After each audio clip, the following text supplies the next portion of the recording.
La Universidad Técnica Nacional presenta Sapere Aude con Jacques Agot Martino.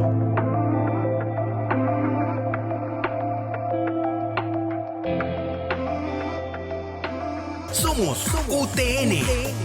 Hola queridos amigos, queridas amigas, bienvenidos a una edición más del programa Sapere Aude, conversando con grandes escritores. Y les recuerdo, como lo hago siempre de manera ritual, que la expresión latina sapere aude significa atrévete a saber. Sapere aude, aude. Como también expresión latina, audentes fortuna iubat, la fortuna ayuda a los audaces, audentes. Entonces, sapere aude, ten la audacia de saber. Es un desafío, ¿verdad? Es un reto. Ten la audacia de saber, de aprender, de conocer. Se trata, por lo tanto, de un ejercicio de expansión del intelecto, de expansión del horizonte del intelecto. Aprender genera crecimiento, y el crecimiento puede ser un poquito displacentero, puede ser, digamos, disruptivo, no siempre es grato como sería comerse un confite, ¿verdad? Crecer presupone un poquito de dolor o de incomodidad, digamos, pero es necesario, y a largo plazo es una fórmula de la felicidad, es aprender. Qué cosa maravillosa aprender, qué antídoto contra la enfermedad y contra la muerte y contra la depresión es el hecho de estar aprendiendo constantemente. Y ese es el objeto de este programa. Sapere aude, atrévete a saber, conversando con los grandes escritores. Y para hoy les tengo un escritor muy taquillero, que todos queremos, que todos amamos. No es necesario hablar mucho de él. Me refiero a Gabriel García Márquez, sí, el gran Gabo, el gran Gabriel García Márquez, el autor de 100 años de soledad, que aparece publicado en 1967, fue escrito en los 2 años anteriores, 65 y 66, pero aparece de la luz pública en 1967, catapultó a García Márquez al primer lugar dentro del boom latinoamericano. De modo que ahí tenemos a don Gabriel García Márquez, el famoso Gabo, y ese es el autor que vamos a discutir hoy. Yo tuve el privilegio de conocer a Gabriel García Márquez. Les decía que él nació en 1927 y murió en 2014. Oficialmente de neumonía, pero bueno, estaba muy enfermo, venía arrastrando un cáncer desde hacía rato y ya no estaba bien de la cabecita, estaba perdido, ¿verdad? Él nació en Aracataca, vaya nombre, Aracataca, lindo nombre, un pueblo colombiano, y murió en México, que fue donde más estuvo en su vida, donde más trabajó fue en México. Vivió 87 años. Pero los últimos años ya fueron prácticamente una especie de duermevela, de penumbra, porque él no estaba en posesión ya de sus facultades mentales durante los últimos 4 o 5 años, andaba muy perdido. Y escribió todas las grandes novelas que conocemos y todos los cuentos extraordinarios. Fue también guionista de cine, era crítico cinematográfico, escribió ensayos, bueno, era un gran periodista, surgió del periodismo, es un gran escritor que surgió del mundo del periodismo. Y en el mejor sentido de la palabra, algo de esa escuela, de ese métier, de ese oficio como periodista, se siente en su obra de ficción. También escribió no ficción, atención, ¿verdad? Pero algo de su oficio, de su métier, de su savoir-faire de periodista se siente en la manera en que él narra, que es una manera muy expeditiva, ¿verdad? Es un formidable contador de cuentos, un storyteller, un formidable narrador, un formidable creador de relatos. Y no es lo más importante en la obra de él, digamos, la exploración espeleológica profunda dentro de la psique de los personajes. Eso no es lo que mejor lo caracteriza a él. Sus personajes no son de una enorme densidad psíquica, de un gran espesor psíquico, moral, intelectual, espiritual. No era en ese aspecto, no era Dostoyevsky, no. Bueno, pero tenía lo suyo, era un fantástico narrador, un fantástico contador de historias. No digo que sus personajes sean superficiales, digo que la exploración, los cortes histológicos profundos en la piel del alma no eran lo suyo. No era eso, no era el formidable psicólogo que era Dostoyevsky, igual podría mencionar a muchos otros. que brillaban por esa facultad. No, eso no era lo que hizo grande a Márquez, fue su arte para contar cuentos, novelas y mantener siempre, siempre viva la atención del lector. Tenía ese don de saber capturar al lector, con una prosa elocuente, bella, a menudo poética, mucho más de lo que la gente supone. Cien años de soledad está llena de poesía, revienta de poesía, y la gente no lo siente a menudo, pero sí, era un gran poeta a su manera, ¿verdad? Les decía que yo tuve el honor de conocer a Gabriel García Márquez. Esto tiene que haber sucedido sea en junio, sea en julio del año 1996. Estuvo unos días en Costa Rica, 2 o 3 días, una cosa así, de paso apenas, y el presidente de la República era José María Figueres, y José María Figueres tomó un teléfono y le rogó a Guido Sáenz que organizara una recepción para agasajar a Gabriel García Márquez. Guido Sáenz, que fue mi gran amigo, mi gran amigo, y un hombre al que le debo tantísimas cosas que sería locura empezar a enumerarlas. Todo lo bello y lo grande que hay en mi vida tiene que ver por aquí o por allá con don Guido Sáenz.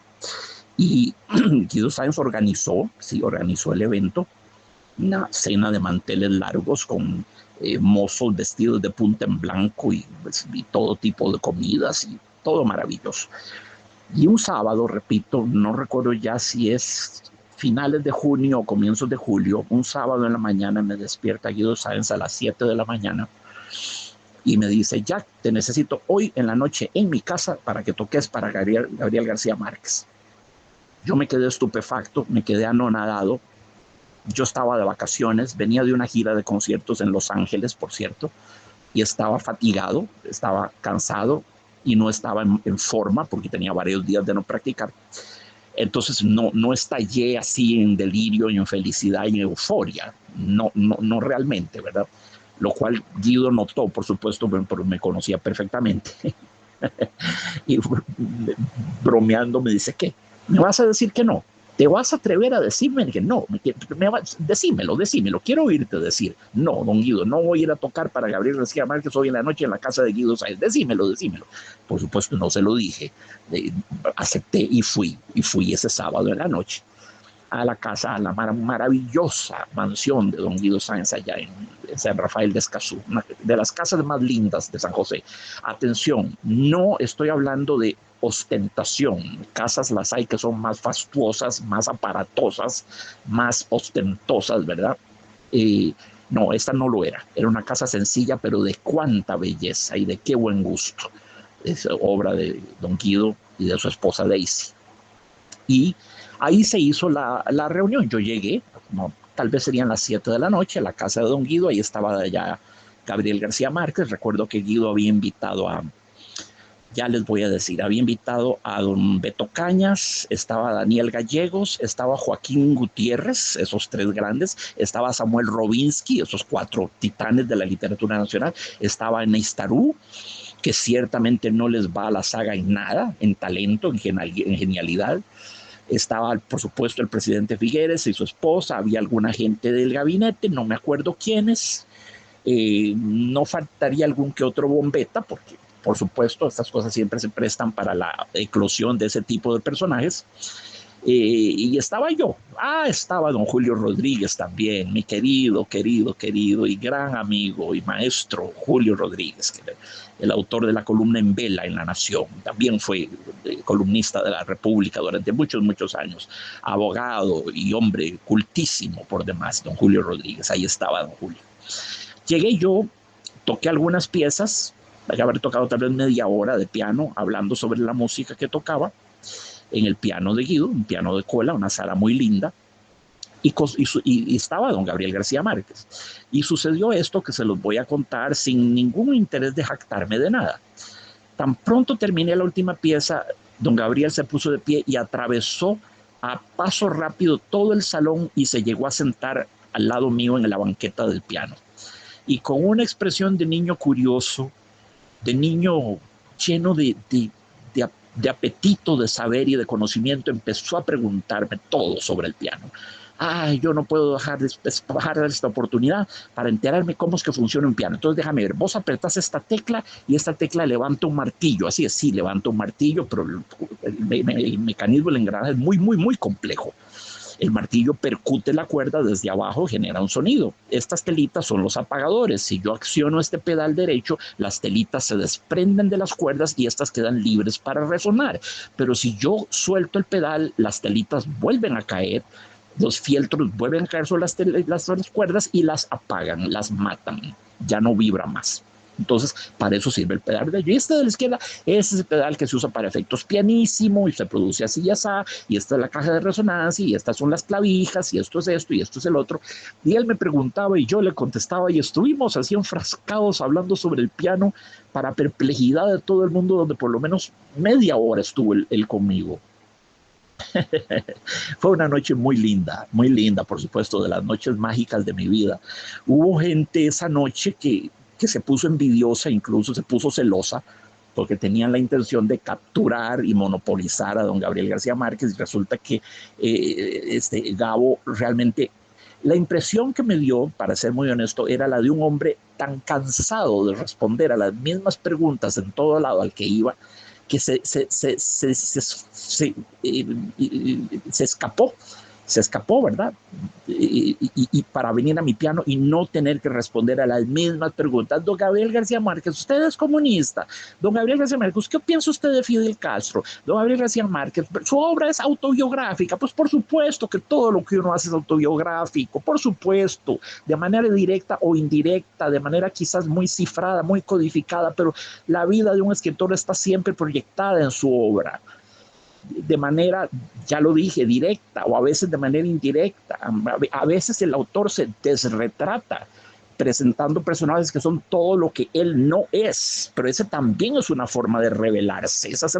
También haciendo eso el escritor se entrega a sus lectores, abre las puertas de su alma, sin querer, pero lo hace, es inevitable, es una fatalidad, es una inexorabilidad. El escritor siempre va a escribir con elementos tomados de su vida, de su experiencia, de su historia, de esa suma de agonías y de éxtasis, fracasos y de éxitos y todo tipo de cosas que jalonan la vida de cualquier ser humano. Y entonces esa siempre será materia prima para la escritura, de modo que esa pregunta, ¿su obra es autobiográfica? La respuesta siempre será que sí. No de manera directa, no de manera simplona, no que el día que estuve de buen gusto, estaba de buen ánimo, estaba feliz, ese día salió una página alegre, del día en que estaba deprimido, ese día salió una página triste. No es así, no funciona así. La maquinaria no es así de burda, de primaria. Pero sí, por supuesto que la huella de la vida de un artista está siempre presente en su obra. Entonces don Gabriel estuvo conmigo como media hora hablando sobre piano, mientras todos los demás nos miraban atónitos, empezaron a hablar entre ellos, etcétera, etcétera. Y después don Gabriel volvió al silloncito donde estaba, junto con estas grandes eminencias que ya mencioné, de las letras nacionales. Y bueno, ahí transcurrió la noche, que fue encantadora. Don Gabriel me hizo la impresión de un hombre maravilloso, de un hombre humilde, sencillo, directo, de un hombre no aficionado en lo absoluto a la pompa, al boato, a la gloria, a la ceremonia, en lo absoluto. Un hombre sencillo, un hombre llano, de un hablar directo y una vez más sencillo, con un gran apetito de saber, con una gran curiosidad, una curiosidad muy, muy como de niño en el sentido más sano de la palabra, childlike. En inglés tenemos dos palabras para aludir a alguien que se parece a un niño. Una es muy buena, no es muy fea. Childlike, someone who's childlike, es que es como un niño. Esa expresión, childlike, tiene una connotación muy buena, muy positiva. Todo lo bueno del niño. Pero está el otro adjetivo, está el otro epíteto, que es nefasto, childish. Childish significa infantiloide, no como un niño, sino infantiloide, en el sentido de rezagado emocionalmente, de inmaduro, de que no ha crecido, de que no ha evolucionado, de que todavía es un chiquillo berrinchoso y caprichoso y voluntarioso. Bueno, eso es y egoísta, eso es being childish. Being childlike, en cambio, es bonito, ser como un niño, en el sentido casi bíblico y crístico de palabra. Dejad que estos niños vengan a mí, quien no sea como un niño, como este niño, no podrá entrar en el reino de los cielos. Esa es la palabra childlike. Bueno, esa es la que yo usaría para referirme a don Gabriel García Márquez, un hombre childlike. Fue una noche muy linda. Yo vivía a la sazón en Houston, estaba de Costa Rica de vacaciones muy cortitas, después, como ya lo dije, de una gira a Los Ángeles, y regresaba a Houston a las pocas semanas, y él estrenaba, unos pocos meses después, se estrenaba la ópera de Houston, estrenaba una ópera de un autor contemporáneo basado en su cuento Florencia en el Amazonas. Y me dijo don Gabriel García Márquez, búsqueme cuando esté en Houston, la ópera va a estar montando esta obra mía, búsqueme. Y ahí hablamos, nos tomamos un café. Bueno, todo sucedió y yo no lo busqué, no sé, decide a mí, a Bully, no sé, tonto que fui, tonto, ¿verdad? A mí no me gusta acosar a la gente tampoco. Y la gente célebre pues vive bajo el acoso universal, vive bombardeada por autógrafos y selfies y fotos y todo lo que sea. No quería convertirme en un yuppie, en un groupie, no quería convertirme en un pain in the neck, ¿verdad? No quería convertirme en eso. No me gusta la gente arribista y la gente escaladora y la gente así arrimada y que buscan brillar con luz ajena. No me gusta nada de eso, no me gusta. Soy muy discreto en eso y muy respetuoso de la privacidad de la gente. Estoy seguro que don Gabriel tendría agenda requete llena con el estreno de esta obra en Houston basado en una de sus obras. Tendría agenda con todo el mundo, desde Bill Clinton, que era el presidente de los Estados Unidos a la sazón, de ahí abajo hasta con el último conserje del teatro. Eso no quise molestarlo. Francamente no quise molestarlo. Y no volví a tener contacto con él desde entonces, ninguno, en lo absoluto.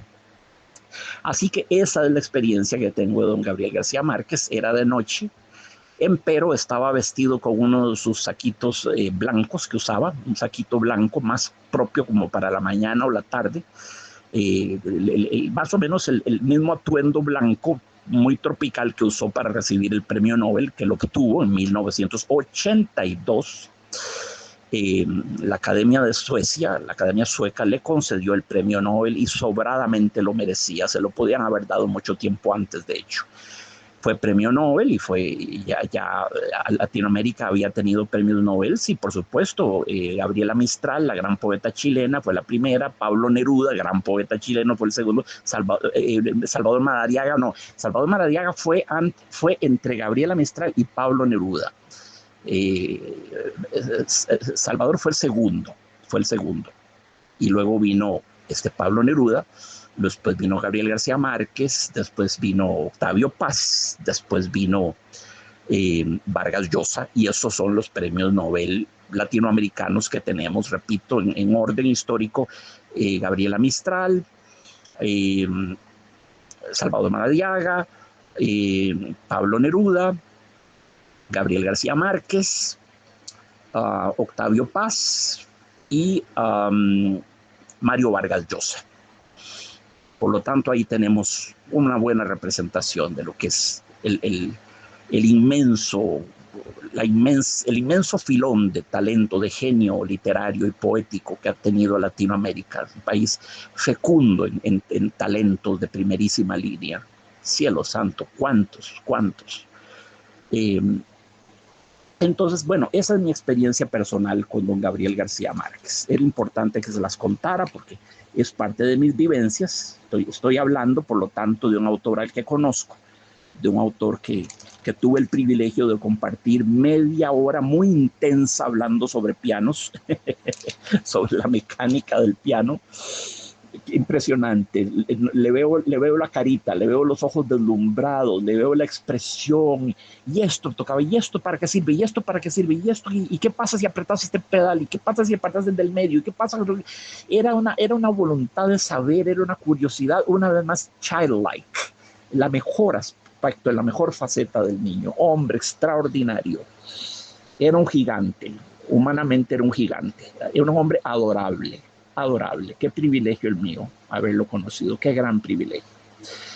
Y el textito que les propuse para leerlo es un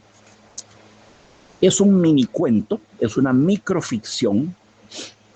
El primer autor en la historia de la literatura que escribió microficciones y las llamó microficciones fue el francés Émile Jouffroy, que las escribió sí como tales, microficciones, y recibió hasta un premio por ello.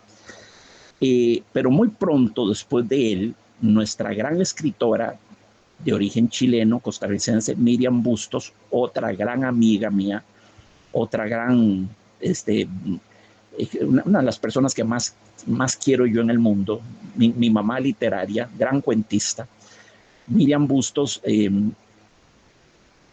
iba a decir sobre doña Miriam Bustos? Perdí el hilo. ¿Qué iba a decir? Bueno, sí.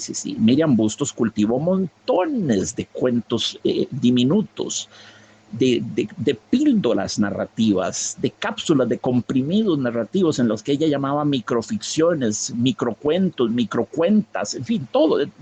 Escribió literalmente cientos, quizás miles de cuentitos que a veces no pasaban de una frase o de dos o de tres, media página a lo sumo. Microficciones. La gran cultora de ese género en Costa Rica es Miriam Bustos. Entonces, Émile Jouffroy en Francia, Miriam Bustos en Costa Rica, y bueno, Gabriel García Márquez, que es nuestro invitado de hoy, escribió 5 bellísimos cuentos. Él mismo lo dice en el título, los 5 cuentos cortos más bellos del mundo, así los llama, los 5 cuentos cortos más bellos del mundo. Y uno de esos es el que les propongo en el programa que vamos a hablar hoy. Entonces, Gabriel García Márquez también escribió microficciones. Voy a ponerles algunos ejemplos de microficciones, contados así, de memoria, para que se den ustedes una idea de cuál es el efecto literario de las microficciones. Este género sinóptico, minimalista, que con un mínimo de palabras logra un máximo de efecto. Este cuento, este ejercicio de síntesis extrema, ¿verdad? Textos muy con un contenido muy apretado, muy conciso, ¿verdad? La microficción, donde nada puede sobrar. Entonces les voy a contar algunos, así de memoria. Es posible que algunos de ellos los conozcan.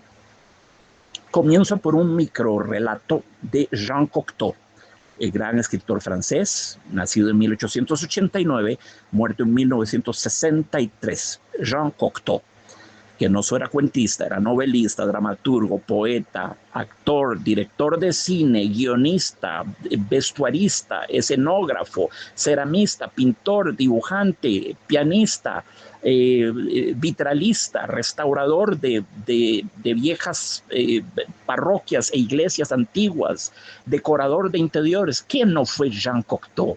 ¿Quién no fue? Y todo lo hizo excelsamente. Todo lo hizo con excelsitud, el gran Jean Cocteau. Bueno, para que vayamos entendiendo cuál es el espíritu de una microficción, les narro esta microficción de Jean Cocteau, que se llama El gesto de la muerte. Y dice así: una mañana, el jardinero de palacio recorría sus jardines y se encontró a la muerte. Sintió que la muerte le había hecho un gesto de amenaza y corrió lívido, demudado, sudando, trepidante a buscar a su monarca y le dijo: monarca, tú que eres generoso, préstame a los más raudos de tus corceles, a los más rápidos de tus caballos. Quiero huir de aquí, huir. Me topé a la muerte que me hizo un gesto de amenaza. Hoy en la noche, hoy mismo, como por ensalmo, quisiera estar lo más lejos posible de aquí, en Ispahan, sí, allá en los linderos del mar, en Ispahan. Préstame tus corceles. El monarca, que era generoso, le prestó sus corceles y el jardinero desapareció en el acto, envuelto en una nube de polvo, perdiéndose en la lejanía. Esa misma tarde, el soberano, que no era en lo absoluto cobarde, recorría sus jardines y se topó la muerte. Y el soberano interpeló a la muerte y le dijo: mira, pero ¿cómo es posible eso que hiciste? ¿Por qué le hiciste un gesto de amenaza al pobre jardinero? Esta mañana llegó pálido, translúcido, a pedirme que le prestara sus caballos para irse a Ispahan. ¿Por qué lo asustaste así? Y la muerte le respondió: monarca, no fue un gesto de amenaza el que le hice. fue un gesto de sorpresa, porque yo sabía que esta noche tenía que capturarlo en Ispahan, y esta mañana lo veía aún tan lejos de Ispahan que me alcé de hombros y abrí las manos así como diciendo, ¿qué hace este hombre aquí? Debería estar en Ispahan. Y eso fue un gesto de sorpresa, no de amenaza. Ese es el formidable relato, el gesto de la muerte de Jean Cocteau. Una concepción muy griega del destino, ¿verdad? Del destino inescapable, a la manera de Edipo Rey. Le pronostican que matará a su padre, yacerá con su madre y engendrará de su madre. Y exactamente eso es lo que le ocurre, pese a que todo el mundo intenta evitarlo, ¿verdad? Pues sucede. Ese es el Edipo de Sófocles. Jean Cocteau, por cierto, siempre le preocupó mucho la tragedia de Edipo y tiene una obra maravillosa que se llama Edipo. Se llama La Machine Infernale, la máquina infernal. Pues la máquina infernal, Jean Cocteau se refiere al destino, una máquina infernal, es decir, una máquina inescapable. Lo que a uno le toca y punto, no hay manera de evadirlo. Bueno, esta historia del jardinero del rey y su encuentro con la muerte es un poco en estilo de la tragedia griega. Huyendo de su destino, el hombre va y se lanza en brazos del destino, más que nunca. Justamente tratando de eludir lo que el destino tenía para él, el hombre va y se tira en manos de su destino. Ese pobre jardinero se quería ir a Ispahan y la muerte tenía calendarizado que esa noche tenía que prenderlo en Ispahan. De ahí que cuando lo vio, su gesto fuera de sorpresa. ¿Qué hace este tipo aquí? Debería estar en Ispahan. No fue un gesto de amenaza. Y ese es el maravilloso relato, microrelato de Jean Cocteau, el gesto de la muerte.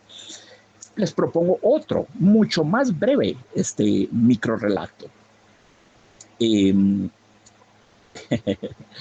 Sí, un relato de E.A. Ireland. E.A., las iniciales que usaba Ireland. Es un escritor y el cuento se llama El Creyente y dice así: un hombre y una mujer iban internándose hondo en medio de una galería llena de penumbras, llena de sombras y hundiéndose cada vez más en la oscuridad. Y la mujer le preguntó al hombre: ¿usted cree en fantasmas? Y el hombre le respondió a la mujer: no, yo no, por supuesto que no. ¿Y usted, señora, cree en fantasmas? Y la señora le respondió: yo sí. Y diciendo esto, desapareció. Ese es el cuento de E.A. Ireland, un creyente, llamas. Otro por el estilo, de George Lortzing Frost. George Lortzing Frost, sí, exactamente.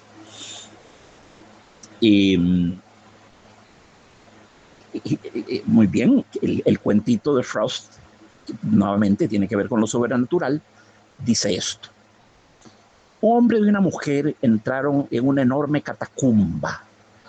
La puerta gruesa, pesadísima, se cerró tan pronto entraron, y el hombre se volvió aterrado y dijo: mira, amiga, no hay picaporte delante de la puerta de adentro, no podemos abrirla, estamos atrapados, totalmente atrapados. Y la mujer serena le dijo: usted tal vez, yo no.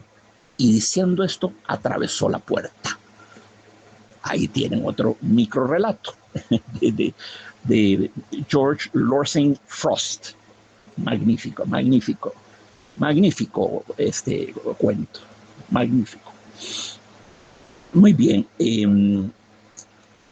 un cuentito de Miriam Bustos. Honremos a doña Miriam Bustos. Ahora que estamos hablando de microficciones, honrémosla. Y este cuento va así, es un cuento acerbamente crítico, ¿verdad? Esta microficción. Y se limita a decir esto: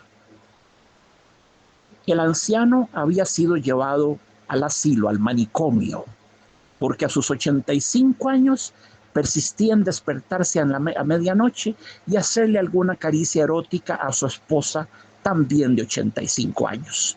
Y por eso lo encerraron en el manicomio.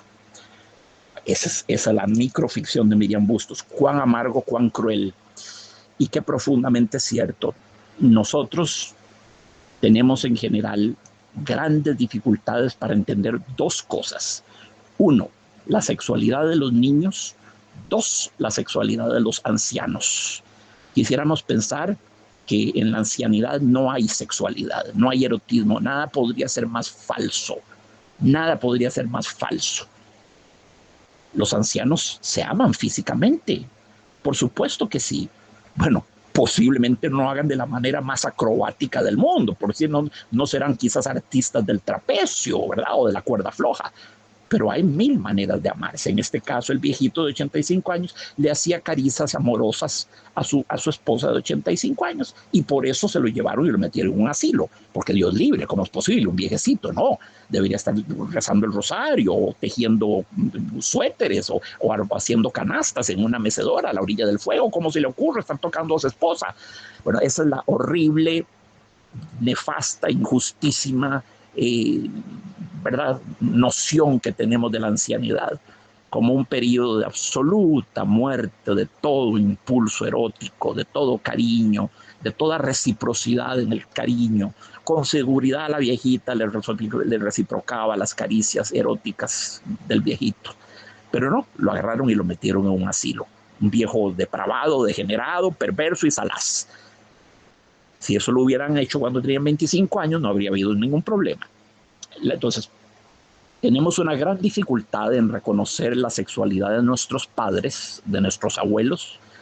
¿Qué? Mi abuela teniendo sexo con mi abuelo, qué horror, no quiero visualizarlo, no quiero ni imaginarlo, ni me conteste, no, me borro eso de la cabeza, no quiero ni siquiera visualizarlo, qué horror, qué pesadilla, qué cosa más grotesca.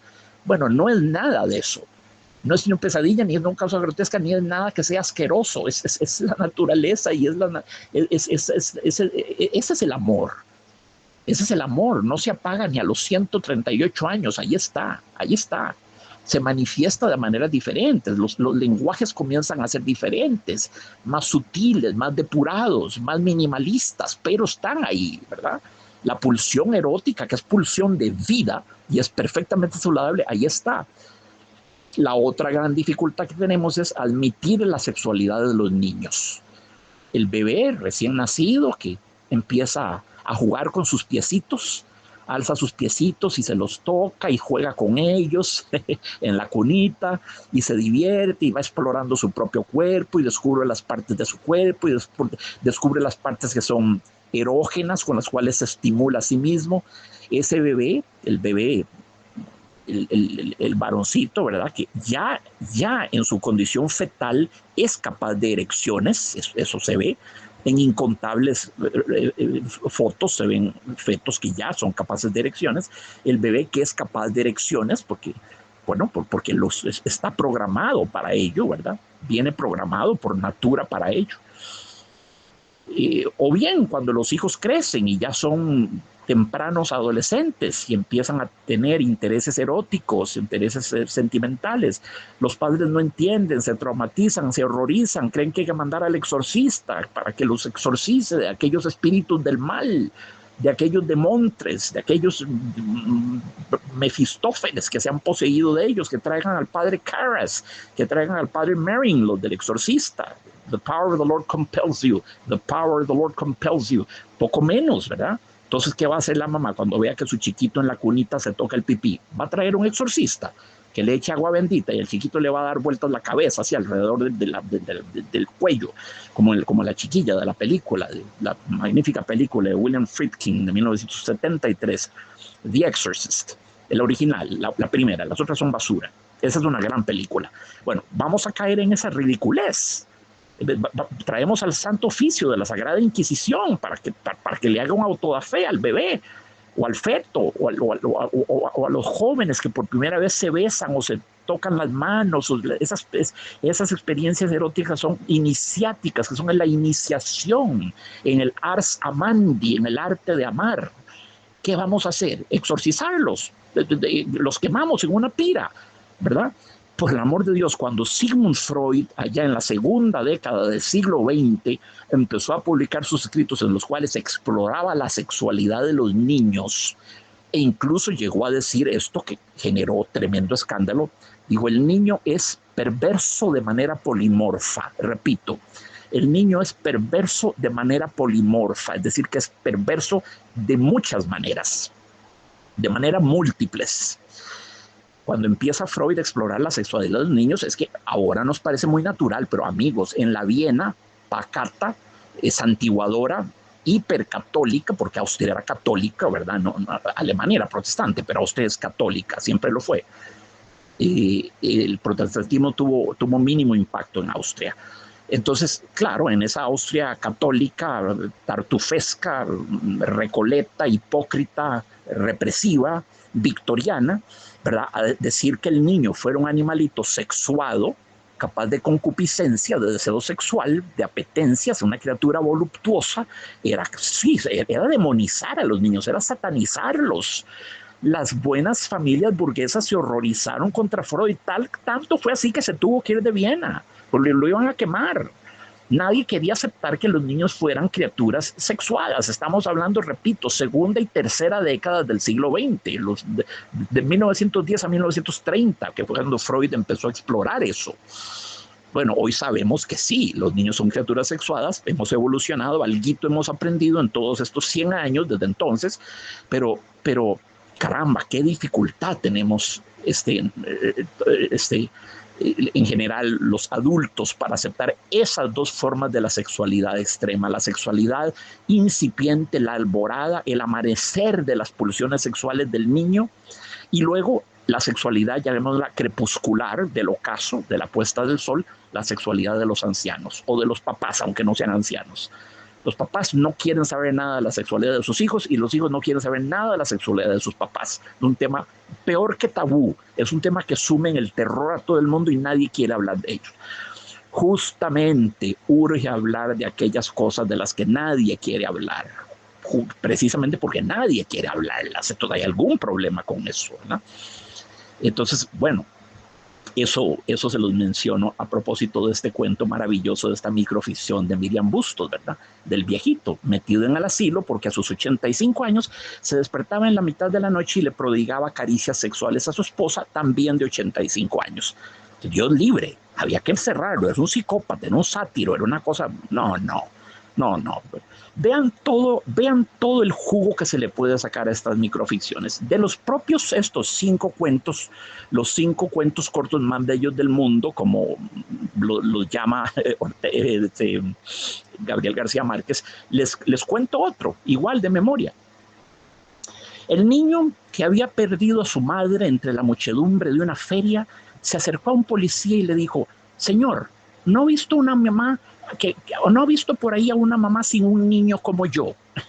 Repito, el niño que había perdido a su mamá entre la muchedumbre de una feria se acerca hacia un policía y le dice: señor, ¿por casualidad no ha visto usted una señora sin un niño como yo? Qué ternura, ¿cómo va a saber el policía? ¿Y acaso la mamá anda con una pancarta en la cabeza que dice: tengo un niño, lo perdí, ¿verdad? Qué ternura.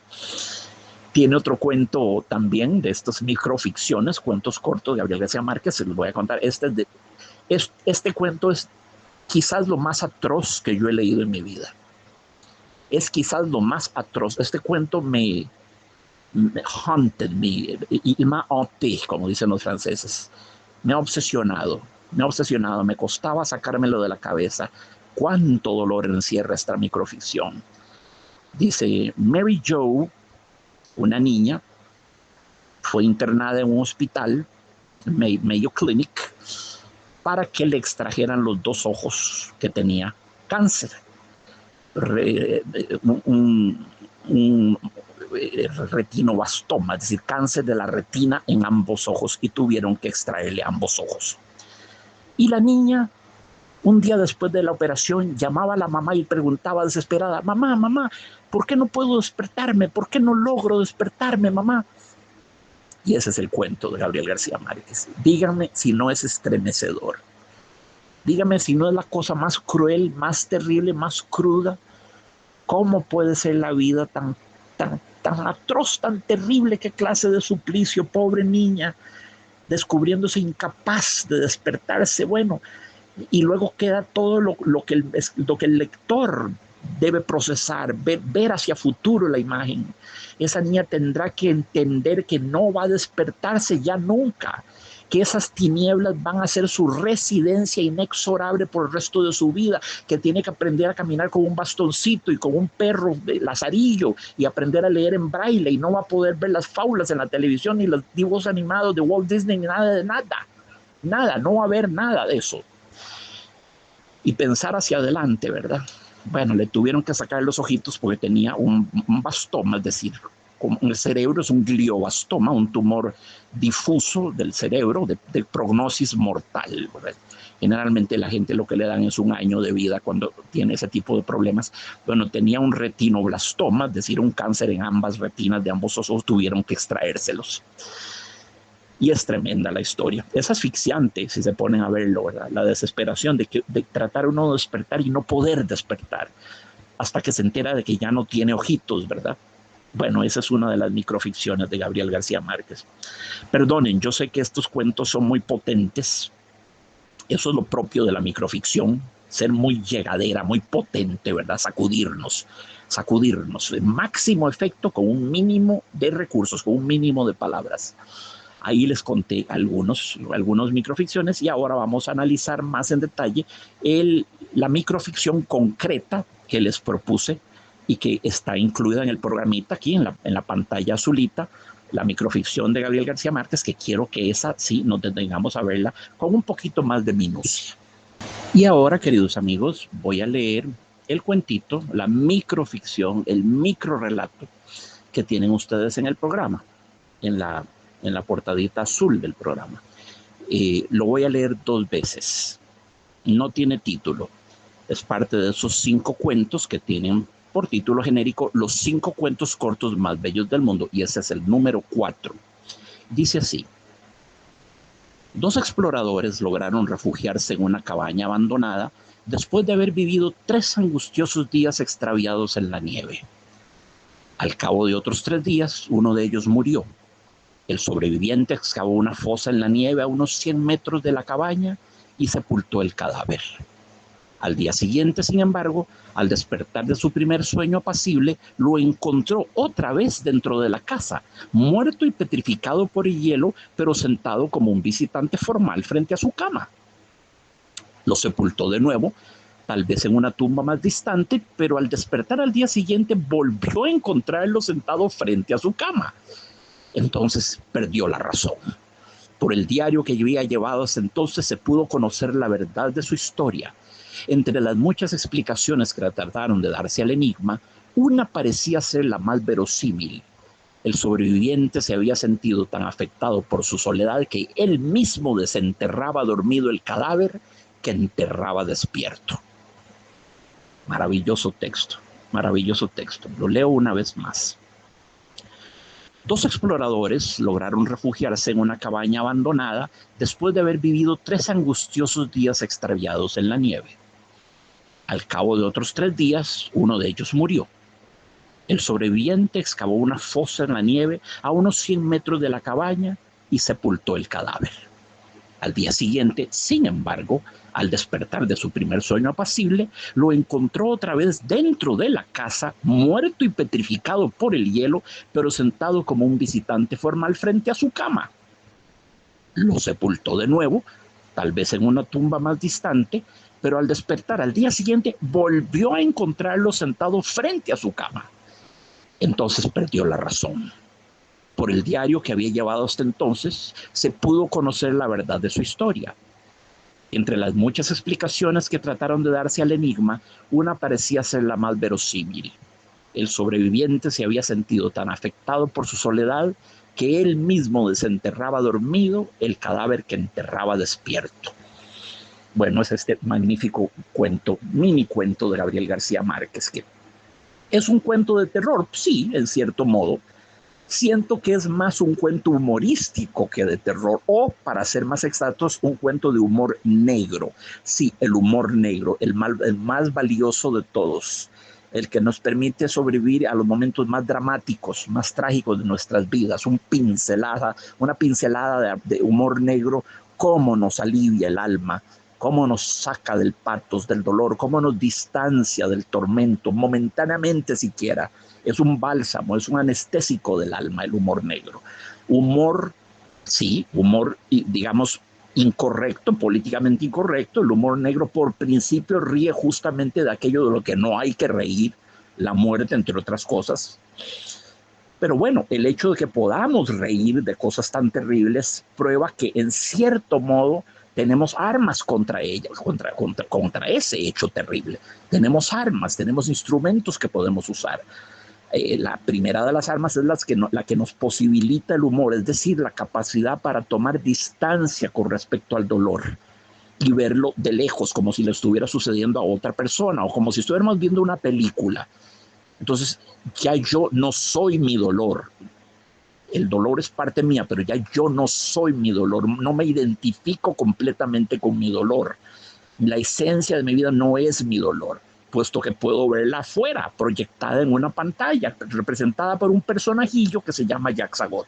Y ahí lo estoy viendo y no soy yo. Entonces tomo distancia con respecto a mí mismo, a mis propios abismos, a mis propias heridas, a mis propios horrores.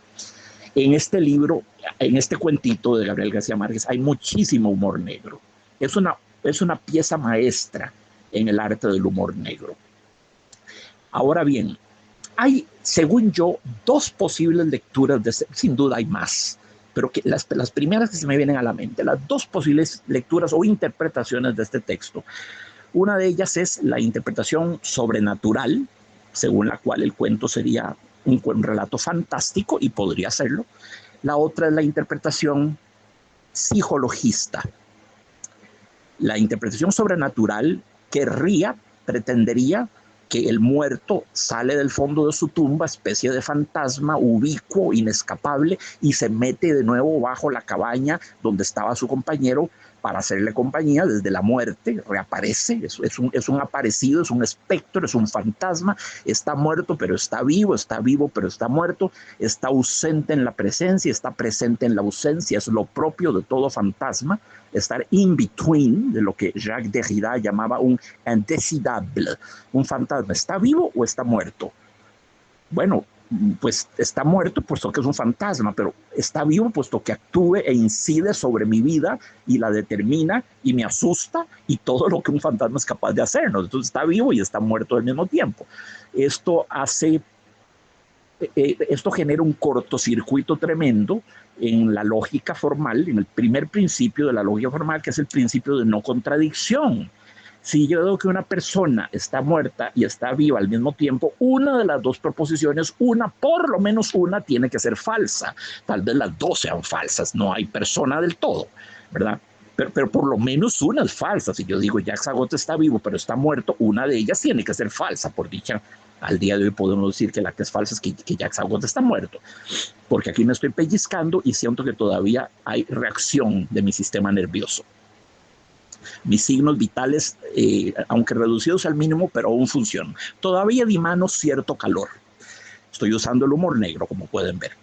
En todo caso, sí, entonces una de las explicaciones es la explicación sobrenatural. Eso haría de este un cuento fantástico, ¿verdad? Sí, hay un espectro, un fantasma del muerto que se desentierra cada cierto tiempo, cada 3 días, y aparece ahí sentado frente a su cama observándolo dormir. Qué cosa tan aterradora, ¿verdad? Al punto de que el protagonista pierde la razón, porque aquí el protagonista es el vivo, no el muerto. Pierde la razón, el pobre infeliz. Imagínense si lo atormentaba la presencia de ese espectro, lo conduce a la locura, a la demencia, a la besania. La otra explicación es la explicación psicologista. No hay fantasma, no hay espectro, no hay nada trascendente al ser del protagonista, no hay nada que trascienda a la realidad del protagonista. Nada, absolutamente nada. Todo es inmanente a la realidad y es tan simple como que esto. Dormido, prácticamente en trances de sonambulismo, el hombre desenterraba el cadáver y lo traía a la par todos los días en su trance de sonambulismo, descubría y lo veía ahí sentado, porque la soledad le resultaba más terrible aún que la muerte misma, porque no podía sufrir su soledad. Esa situación terrible, ¿verdad? En medio de una cabaña abandonada, atención, no es una cabaña en un barrio, no es una cabaña abandonada en medio de los Alpes, podemos imaginar, allá por el lado del Cermato, qué sé yo, Mont Blanc, alguna de estas grandes cimas alpinas. Podría ser cualquier montaña entre la nieve, por supuesto, es muy importante. El paisaje es muy importante, ¿eh? Porque la nieve funciona como una especie de metáfora de un enorme sudario, una enorme mortaja que envuelve toda la narración. Entonces la nieve tiene un rol aquí de decor, de escenografía, pero es más que escenografía. Es una terrible manifestación de la muerte a nivel paisajístico, a nivel climático. Entonces la nieve es la gran mortaja, el gran sudario que envuelve la totalidad de la narración. Y acontece en una cabaña remota, perdida en el fondo de las montañas. Dios sabe en qué garganta, valle, o en qué hondonada, o en qué cima, aislada. Es que eso es que lo terrible de este cuento es que los hombres están aislados del resto del mundo, ¿verdad? Y son exploradores que lograron refugiarse. Eso nos habla de ordalía, de tremendo trance épico, de heroísmo, de que pasaron privaciones sin fin, de que seguro llegaron exhaustos y enfermos, y aparece esa cabaña providencial abandonada. Pero claro, la cabaña ella misma es como un fantasma, porque una cabaña abandonada denota la presencia humana. Alguien construyó esa cabaña, alguien la amuebló, alguien vivió alguna vez en ella. ¿A dónde se fue? ¿Por qué está abandonada? Convertida en una especie de cadáver de casa, de cadáver urbano, digámoslo así. Entonces la cabaña también es un fantasma, porque la cabaña sugiere la presencia del humano, la huella del humano, claro, como constructor, como arquitecto, pero al mismo tiempo la presencia de lo humano. Entrar en una cabaña abandonada es ciertamente, bueno, es trespassing, ¿verdad? Es un delito, es propiedad privada, tiene que ser propiedad privada, ¿no? ¿Cómo habría de no serlo? ¿Quién es el verdadero dueño de esta cabaña? ¿Quién la hizo? Entrar ahí, así como de intruso, de polizón, como lo hicieron estos dos hombres, es terrible, ¿verdad? Es terrible, están cometiendo un trespassing, un delito, invasión, allanamiento. Entonces, dos exploradores. Eso nos pone ya en el terreno épico. Exploradores, no son turistas, no, exploradores. Andan cartografiando tierra incógnita, andan explorando, andan hollando tierras que no han conocido a la planta de los pies humanos. Es muy importante. Esto sitúa la narración en un registro épico desde el principio. Dos exploradores lograron refugiarse en una cabaña abandonada después de haber vivido 3 angustiosos días extraviados en la nieve. Al cabo de otros 3 días, uno de ellos murió. 3, siempre el número 3. ¿Ah? Decía Jorge Luis Borges en su cuento magistral que hemos analizado en este programa, El espejo y la máscara, y los invito a que lean esa narración, que también califica como una microficción. De hecho, es un cuentito muy corto. El espejo y la máscara, imborrable, maravillosa narración de Jorge Luis Borges. Decía en esa narración, Borges dice que el número 3 es siempre el que prevalece en las fábulas, en las historias, ¿verdad? En los cuentos de hadas, el número 3, qué sé yo, los 3 cerditos y el lobo, por hablar de una cosa así. Las 2 hermanas de Cenicienta y Cenicienta, para un total de 3 hermanas, de las cuales Cenicienta era la hermana adoptada, ¿verdad? No, pero es que es muy cierto, ¿verdad? En los cuentos de Carmen Lira también, ¿cómo se llamaba aquel maravilloso cuento de la flor, que los 3 hermanos que eran hijos del mismo rey, que los 2 mayores asesinan al más jovencito, ¿verdad? Pues cuento lindísimo, de nuevo en 3, todo en números de 3 y 3, ¿verdad? 3 hermanos. Sí, y si nos ponemos a examinar, vamos a encontrar montones de instancias. No sé por qué el número 3 tiene tan mágica presencia, ¿verdad? En los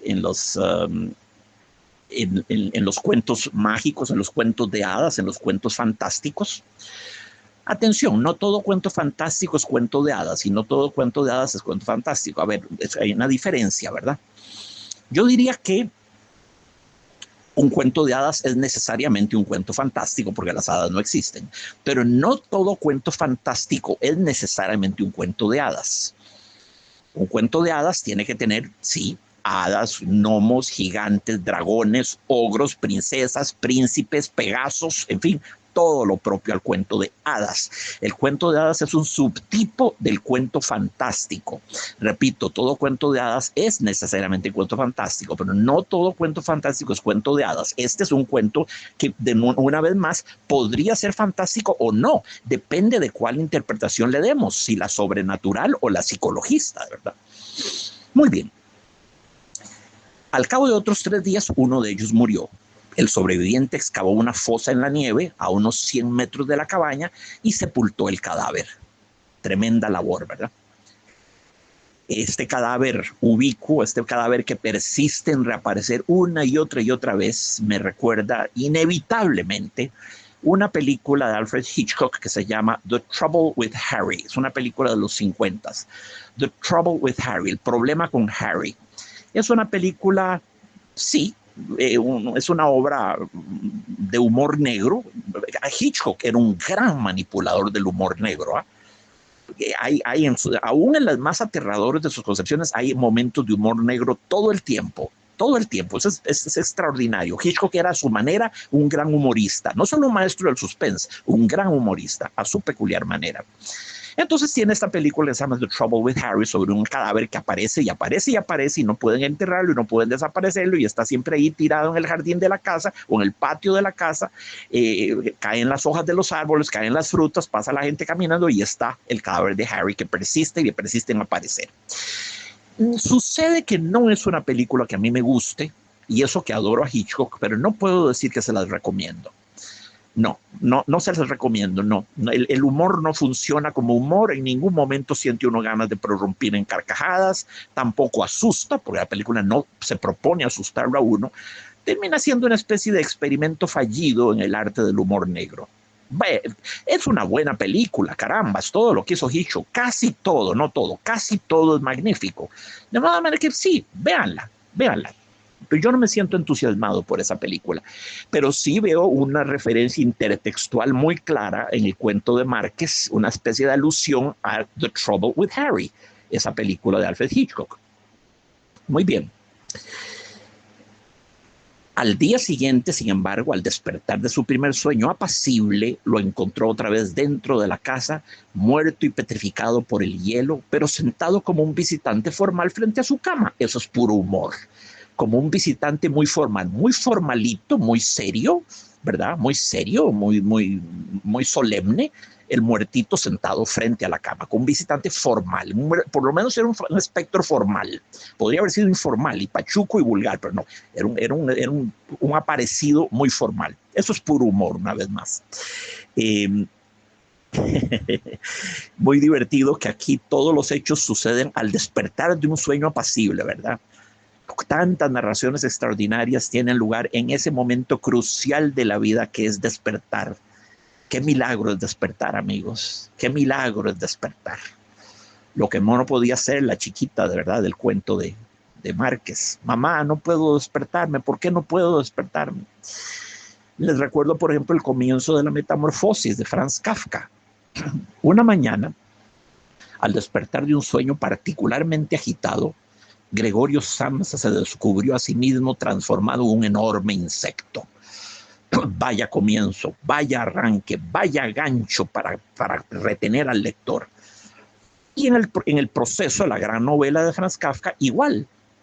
Sin duda alguien había calumniado a José K., pues esa mañana al despertar descubrió su cuarto invadido por agentes de seguridad. Es como que todo suena, viene saliendo del sueño y sale del sueño y cae en la pesadilla del vivir. Es que Kafka realiza una inversión. Normalmente uno está en la pesadilla y despierta y ¡uf! ¡Qué alivio!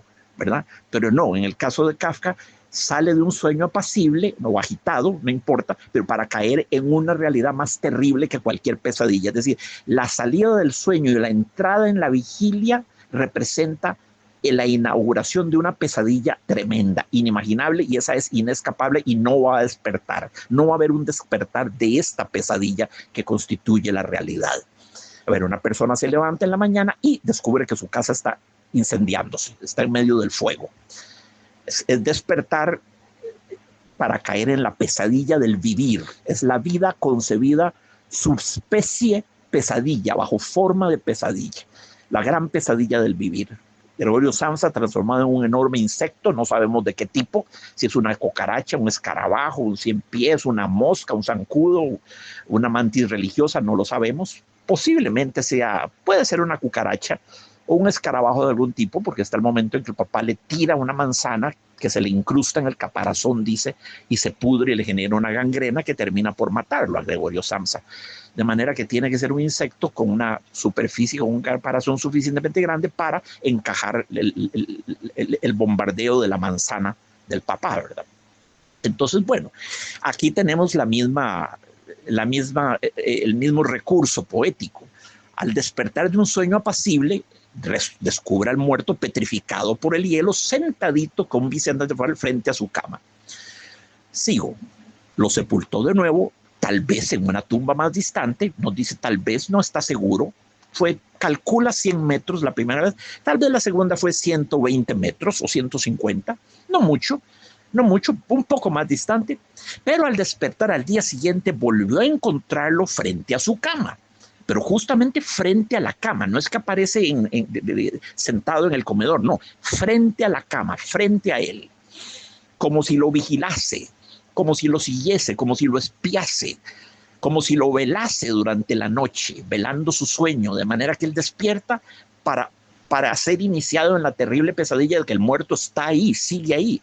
De nuevo, vuelve el punto crucial del cuento. ¿Este es un cuento fantástico o un cuento psicologista? Si es psicologista, el drama del cuento es inmanente al personaje. Todo sucede en su cabecita, que es lo que nos insinúa la frase, entonces perdió la razón, ¿verdad?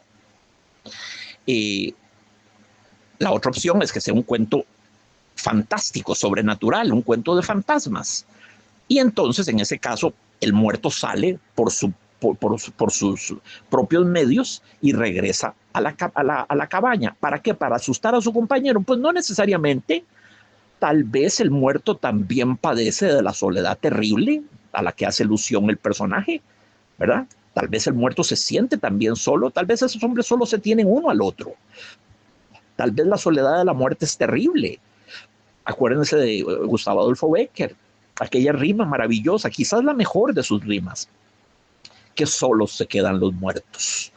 Cuando él narra que va al entierro de un amigo y ve el ataúd que baja al foso y luego la tierra que cae, en fin, y la gente que se dispersa en el cementerio, lo dejan solo. Y él se dice, que solos se quedan los muertos. Tal vez este muerto siente nostalgia de su amigo y vuelve por sus propios medios para sentirse acompañado con su amigo vivo. Tal vez es al revés, como sugiere el cuento, tal vez el viajero que estaba ahí, el que queda vivo en la cabaña abandonada, no tolera su soledad. Es una vez más una historia de soledad, 100 años de soledad, ¿verdad? El coronel no tiene quien le escriba. Esos personajes solitarios de Gabriel García Márquez, esos grandes lobos solitarios, lobos de las estepas, que Márquez era muy prolijo creando personajes de esa laya, de ese estilo. Entonces perdió la razón. Pero bueno, es que no perdió la razón después de las 2 visitas del fantasma, entre comillas. Ya para haberlas vivido como tales tenía que estar loco desde antes. Ya la primera visita del fantasma tendría que haber sido un delirio, una alucinación, una visión aterradora de una razón desquiciada, ¿verdad? No es que perdió la razón después de las 2 visitas, yo diría que nunca tuvo la razón. Desde que yo creo que esos muchos días de andar en medio de la nieve, el frío extremo, y paisajes inclementes y escalando peñascos sobre abismos, ¿verdad? Posiblemente ya su razón venía seriamente debilitada. Pero resulta que el tipo tenía un diario. Entonces nos dice Gabriel García Márquez, por el diario que había llevado hasta entonces se pudo conocer la verdad de su historia. Pero atención, nos habla de la verdad de su historia y sin embargo después dice que esa historia es hipotética. Es apenas la versión que parece más verosímil, la más verosímil, es decir, la más creíble, es lo que verosímil significa, viene de veros, de veritas, de verdad, lo que parece más verdadero, lo que es más verosímil. Entonces, no, No, hay que hay una contradicción del propio autor. Se pudo conocer la verdad de su historia. La verdad no es que la verdad sería indudable, incontrovertible y evidente, ¿verdad? Indiscutible. Pero sí es discutible. Nos dice, entre las muchas explicaciones que trataron de darse al enigma, sí, se barajaron muchas hipótesis. Muchas hipótesis. Entonces no es así tan simple como que había una sola verdad. Márquez consigna de esas hipótesis la que parecía más verosímil, la más creíble, pero no nos asegura que sea así, no nos asegura en modo alguno. Esto es una hipótesis y la hipótesis es el sobreviviente se había sentido tan afectado por su soledad que él mismo desenterraba dormido el cadáver que enterraba despierto.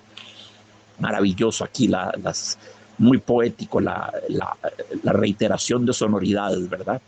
Él mismo desenterraba dormido el cadáver que enterraba despierto, enterraba, desenterraba, como esas sonoridades recurrentes le dan al cuento un sonido un poco cavernoso, gutural, oscuro. Enterraba, desenterraba, son sonoridades muy fuertes. Muy fuerte, además, dormido, despierto, la presencia de las O's, como en Quoth the Raven Nevermore de Edgar Allan Poe. Es otro estilo, es otro mundo, es otra cosa, por supuesto, pero en la prosa se vale hacer poesía, se vale, claro que sí, y ciertamente García Márquez era capaz de hacerlo. Cien años de soledad tiene montones de páginas llenas de cosas poéticas. El realismo mágico es inherentemente poético. Repito, el movimiento literario conocido como realismo mágico es inherentemente poético, es inevitablemente poético, es poético de suyo, de manera inexorable. Cuando en Cien años de soledad nos dice que había tal humedad en el aire que los peces entraban y salían nadando por las ventanas de las casas. Eso es pura poesía. Eso es pura poesía, esa es la visión de un poeta, no puramente de un prosista seco, objetivo, ¿verdad? A la Stendhal, a lo Balzac, a lo Dickens, a lo Pérez Galdós. No, es una realidad muy mágica la de García Márquez, muy poética. Entonces, simplemente sucede que al ver aquello y a juzgar por su diario íntimo, se concluye, se llega a la conclusión, digamos, de la que parece más verosímil, no nos da la garantía de que sea así. Tenemos que entender que este cuento queda abierto, el sentido queda abierto. Si ustedes no los convence eso de que el sobreviviente se sentía tan solo que desenterraba en un estado de trance hipnótico, en un estado de trance sonambúlico, ¿verdad? Inconsciente, desenterraba el cadáver y lo traía y lo sentaba ahí a la par de la cama, y despertaba y después no recordaba quién lo había traído. Bueno, esa es una linda, hipotética interpretación, pero no es la única. Este cuento queda abierto en realidad. Podría ser que el espectro del muerto regresara a acompañar al vivo, porque de nuevo, la muerte sospecha uno al leer este cuento, es una cosa muy solitaria. Debe ser un trance muy solitario, lo que es más, tal vez hasta muy aburrido, muy tedioso, ¿verdad? Cielo santo, la eternidad debe ser tan tediosa. ¿Con qué llenar uno la eternidad? Es angustioso pensar en eso. Entonces, el enigma, porque este cuento es básicamente un enigma, bueno, se resuelve con la tesis más verosímil. El sobreviviente se había sentido tan afectado por su soledad que él mismo desenterraba dormido el cadáver que enterraba despierto. Lindo, desenterraba dormido, enterraba despierto. Magnífico el ritmo, la musicalidad, la eufonía, el acompasamiento de la prosa son tan musicales en este caso, tan poética, es una prosa muy imbuida de poesía. Bueno, esa es la hipótesis, ¿verdad? Juzgando por los escritos del diario, tal parece que el sobreviviente sistemáticamente desenterraba en la noche y volvía a meter en la cabaña el cadáver, y al despertarse lo encontraba ahí. El cadáver no se descompone, no entra en fase de putrefacción porque está congelado, petrificado, convertido en una piedra. Es un iceberg prácticamente, un iceberg humano. Y está ahí, no hay putrefacción, no hay hedor, no hay pestilencia, no hay nada de lo que se asocia a la putrescencia, nada. Ese muerto está también conservado subspecie a eternitatis, está como bajo forma de eternidad, está como una especie es una estatua Ya no es un muerto, es una estatua. Es una estatua, una escultura, un ser metido en entre un cristal, digámoslo así, ¿verdad? Preservado de la descomposición. Bueno, es un cuento aterrador, por decir lo mismo, mórbido, humorístico también, grotescamente humorístico. Cuento, de nuevo, humor negro. Es una pequeña obra maestra del humor negro. Eso es este cuento, que es el número 4 de los 5 cuentos cortos más bellos del mundo. Ya hoy les mencioné 3. El del chiquito que se le pierde la mamá en medio de la muchedumbre de una feria, la chiquita a la que le sacan los 2 ojos por motivo de un cáncer, y este. Y los otros 2 los dejo a ustedes que los busquen y los investiguen y los lean. Son muy lindos los otros 2 que quedan, muy, muy lindos. Además, es posible que aumentemos alguno de ellos en otro programa que se nos venga pronto. Amigos, ha sido un gozo estar con ustedes. Yo les agradezco tanto, les mando un abrazo, sí, lleno de afecto y lleno de gratitud, y los espero para la próxima edición de nuevo del programa Sapere Aude, conversando con los grandes escritores. Hasta entonces, un grande, entrañable abrazo.